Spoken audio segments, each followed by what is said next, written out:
महाराज जी, मन में एक जिज्ञासा रहती है कि जब भगवान कर्मों के हिसाब से सभी मनुष्यों की गति देते हैं और मृत्यु लोक के बाद परिजनों के पीछे छूटे परिवारजनों से कोई संबंध नहीं रह जाता, तो फिर हमको पितृदोष या पितृ आत्माओं द्वारा उत्पन्न होने वाली बाधाओं के बारे में क्यों सजग कराया जाता है?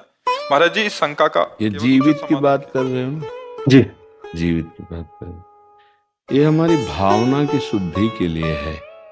अब हम जैसे हमारे पिता पधार गए और उनकी हम संपत्ति का उपभोग करते, उन्होंने हमारा पालन पोषण किया, उनका हमसे संबंध नहीं, लेकिन हम तो जीवित होकर उनका संबंध मान रहे हैं ना। अब हम जब उनको सुकृत दान करेंगे, भजन का, दान पुण्य का, पिंड का, तो जिस योनि में होंगे उनको प्राप्त होगा, वो उनकी उन्नति होगी। अगर वो किसी कर्म के दंड विभाग में हैं, नरक आदि में, आप यहाँ भजन कर, उनका उत्थान हो जाएगा, उनका मंगल हो जाए। वो आपका संबंध नहीं मान रहे, लेकिन आपका संबंध है, आप जीवित हैं। आपका स्थूल शरीर जब पड़ा होता है सैया में और आप स्वप्न देख रहे होते हैं, तो आपका स्थूल जगत और स्थूल शरीर से कोई मतलब नहीं होता, लेकिन मतलब है, जगने वाले को स्थूल से मतलब होगा ना।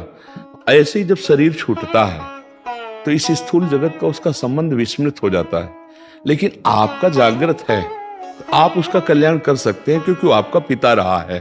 उसको पता नहीं है, उस समय उसको ज्ञान नहीं है, लेकिन आपको पता है, तो आप उसका मंगल कर सकते हैं भजन के द्वारा, तीर्थयाटन के द्वारा, पिंडदान के द्वारा। अगर आप नहीं करते हैं तो आपका कर्तव्यहीनता होगी, क्योंकि आपका कर्तव्य बनता है। उन्होंने आपके लिए जो भी किया, अब वो चले गए, उनका कर्तव्य खत्म हो गया आपके प्रति। अब आपका कर्तव्य उनके प्रति है, क्योंकि वो आपका पिता का संबंध था। अब उनका मंगल होना चाहिए। तो हम अगर पिता की संपत्ति नहीं, तो हम संपत्ति कमाएं, उनके लिए दान करें, वो दान उनको समर्पित करें, तो वो जहां भी होंगे उन्नति प्राप्त हो जाएगी, उनको उत्थान हो जाएगा, उनका स्थिति से उत्थान हो जाएगा, मंगल होने। मानो किसी मनुष्य शरीर में गए, अब उनको जो दंड में लेने हैं, उनको जो प्रारब्ध रचना हुई, और आपने भजन बल दे दिया, तो सब रुक जाएगा, उनका जीवन मंगल में हो जाएगा। इसलिए प्रथा बनाई गई कि उनका अधूरा कार्य आप पूरा कर सकते हैं, उनको भगवत प्राप्ति करा सकते हैं।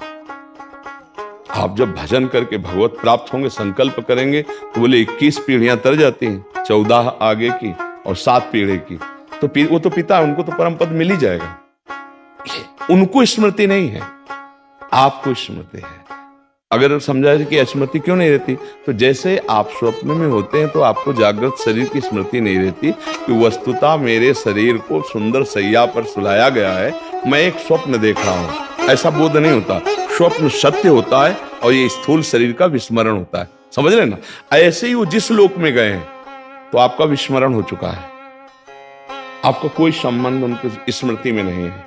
वो जहां है, जैसे अभी आप आए हैं, तो आप कहीं से आए हैं ना, पूर्व में कहीं ना कुछ थे, आपको कोई स्मरण नहीं है। लेकिन यदि पूर्व में आपका कोई संबंधी ऐसा है जो भजन तप और आपको, तो आपका ज्ञान विज्ञान प्रकाशित होने लगेगा, अचानक आपकी स्थिति बदलने लगेगी, शरीर की, स्वभाव की और वैभव की, क्योंकि आपका संबंधी कोई संकल्प कर रहा है।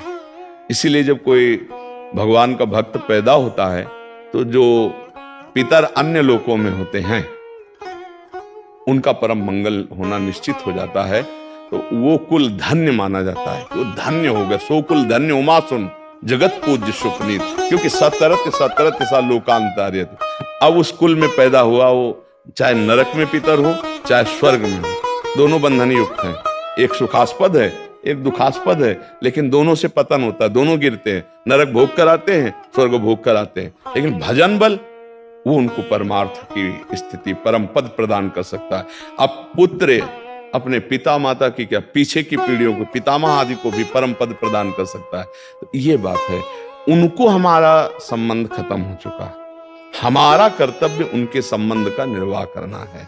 जैसे बहुत लोग हैं, पिता के लिए गया श्राद्ध आदि करते हैं, यज्ञ कराते हैं, भोज कराते हैं, पिता के निमित्त वो उसको सुकृत प्राप्त होता है जाकर के। पिता के निमित्त से भागवत कराते हैं, जप करवाते हैं, कीर्तन ये सब उसको प्राप्त होता है। तो वो जीवात्मा जो पिता बन के आया था उसको पता नहीं है, पर आपके इस दान पुण्य के बल से उसके जो दंड विधान थे वो क्षमा हो जाएंगे और आगे बढ़ जाएगा। इसलिए कहा जाता है कि जहां पुत्र हुआ, परिवार में संतान हुई, चाहे वो बच्ची हो चाहे बच्चा हो, तो को पिता प्रसन्न होता है कि अब हमारी दुर्गति नहीं होगी। ये भजन साधन अगर हमसे चूक हो गई तो ये भजन साधन के द्वारा मंगल कर देगा। लेकिन यदि ऐसा ना हुआ तो फिर पुत्र का होना ना होना बराबर है। इसलिए माना जाता है ना, संतान हो गई, हमारी आत्मा है, ये हमारे लिए कुछ करेगा। अगर हम चले भी गए तो हमारा कल्याण ये करेगा, क्योंकि हमारा वंशज है, उसके संबंध से उसको प्राप्त हो जाता है।